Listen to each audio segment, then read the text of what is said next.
Evolution of recorded music and music consumption. Music wasn't always as easy to get as it is nowadays. There was a time when you couldn't just download or stream music. Long before the advent of recorded music or live radio transmissions, reproduced sheet music allowed people to read music and play an instrument to recreate the most popular compositions of the day. The first machine-printed music appeared around 1473, about 20 years after the invention of the printing press, effectively setting in motion the beginnings of a music industry that was about more than just performers, events, and instruments. Composers could now create pieces intended for amateur musicians to reproduce, and popular composers' fame could spread much faster and in a more tangible way than before. By the 19th century, the music industry has transformed from live events to being largely composed of sheet music reproduction. The legacy of reproduced sheet music lives on in the form of the term mechanical royalties, which refers to payments made by record companies to the music publishers for the reproduction of copyrighted musical compositions. The word mechanical was used because sheet music was mechanically reproduced via printing presses. The next big milestone was recording the music in audio format. The man to blame for the beginnings of the recorded music in audio format is one of the biggest inventors of all time, Thomas Edison. His invention, the phonograph. Surprisingly, Edison didn't set out to create the phonograph as a way of consuming music. Rather, its 1877 invention was more of an expansion upon his earlier work on the telegraph and the telephone. Within 2 years, pre-recorded cylinders, eventually known as records, were being sold. Not long after these were available for sale, around the 1890s, phonograph parlors were established, where patrons could pay a nickel to listen to a recording. It was a precursor to both the record store and the jukebox, and could be called another milestone in the evolution of music consumption. In the 1930s, vinyl records were introduced as a more durable format and became seriously popular and a big money spinner. Vinyl records had almost no competition for quite a while. In 1962, the Philips Company invented the compact cassette as a medium for audio storage, introducing it in Europe in 1963 at the Berlin Radio Show. Although the birth and growth of the cassette began in the 1960s, its cultural moment was really during the 1970s and 80s.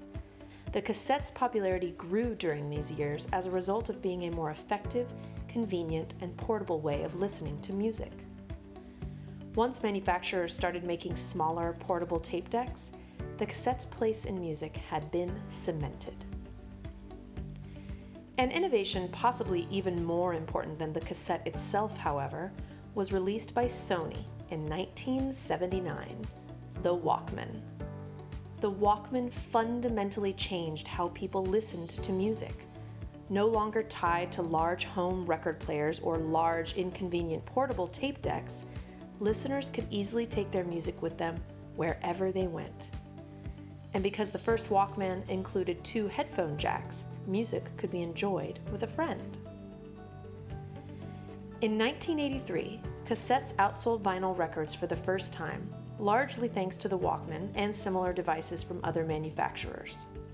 Continued innovation brought AM/FM radios, bass boost, rechargeable batteries, and auto reverse to the Walkman, which continued to present a sleek face throughout a large number of iterations through the 1980s and early 1990s. Although digital audio recording had been in use since the late 1960s, it wasn't until the early 1980s that the first commercial compact discs, CDs, appeared. Discs closely resembling the eventual format had been demonstrated by companies in the 70s, and the format of the CD wasn't standardized in 1980, making it much easier for manufacturers to get into the business. In 1981, ABBA's The Visitors became the first popular music album to be pressed to CD, which was quickly followed by the first album to be released on CD, Billy Joel's 52nd Street. Since then, musical releases have almost always included a CD release, with the format dominating the market in the late 80s, through the 90s and into the early 2000s. The history of MP3 began in 1982 with Karl-Heinz Brandenburg. His thesis advisor issued him a challenge: find a way to transmit music over digital phone lines. In 1986, more advanced technology was used to separate sounds into 3 sections. The Motion Picture Experts Group, MPEG, a group tasked to create worldwide standards in audio recording, was created by the International Standards Organization, ISO, in 1988. After realizing that this new format could be of great use to the budding World Wide Web, Brandenburg and MPEG created a new digital file extension in 1995, the MP3. It was also around this time that Brandenburg was asked the question by an English entrepreneur: do you know that this will destroy the music industry? In the mid-90s, MP3 decoding software was cheap. Winamp, one of the most widely downloaded Windows programs of the era, was free. People were starting to listen to music on their computers without CDs.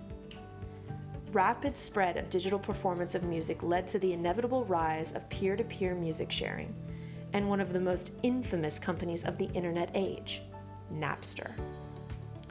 Although it was only around for a couple of years, the invention of Sean Fanning, John Fanning, and Sean Parker shook up the music world like no other piece of software before or since. Launching in 1999, Napster was a simple, free, peer-to-peer file sharing service. While it wasn't the first, its focus on MP3 sharing catapulted it to almost 25 million verified users in February of 2001. Of course, this free distribution of music couldn't last long before it was attacked by the traditional music industry.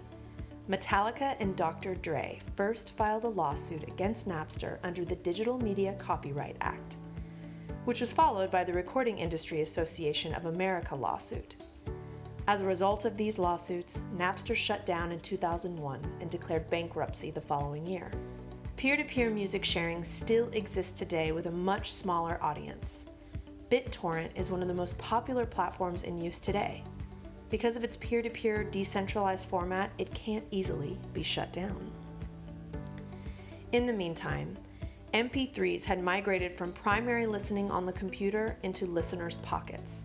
Different sources have different opinions on what the first MP3 player was, but Audio Highway's Listen Up MP3 player, released in 1996, is a good bet. The early MP3 players were rudimentary systems by today's standards, holding 6 to 12 songs and displaying the current song on a small screen.